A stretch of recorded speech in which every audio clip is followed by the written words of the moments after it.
Hello நண்பர்களே, எப்படி இருக்கிறீங்க?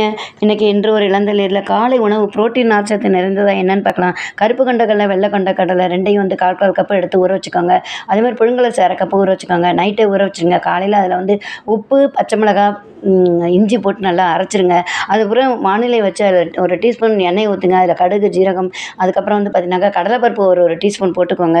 அதுக்கப்புறம் துருவின கேரட்டு, துருவின கோஸ் எல்லாம் போட்டுக்கோங்க. கொத்தமல்லி, கருவேப்பிலை எல்லாத்தையும் வதக்கி இந்த மாவில் கொட்டுங்க. அதுக்கப்புறம் வந்து நீங்கள் பணியாரக்கல்ல வைங்க.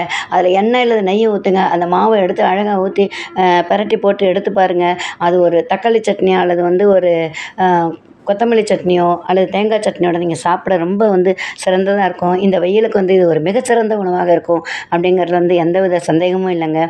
இப்போ வந்து பார்த்திங்கனாக்கா நம்ம வந்து நிறைய வந்து இந்த இன்றைய இளந்தரில் நிறைய விஷயங்கள் பார்க்க போகிறோம். இந்த வீடியோ உங்களுக்கு பிடிச்சிருந்தா லைக் பண்ணுங்கள், கமெண்ட் பண்ணுங்கள், ஷேர் பண்ணுங்கள், சப்ஸ்கிரைப் பண்ணுங்கள். நன்றி, வணக்கம். என்றும் உங்கள் ஞா கலைச்செல்வி.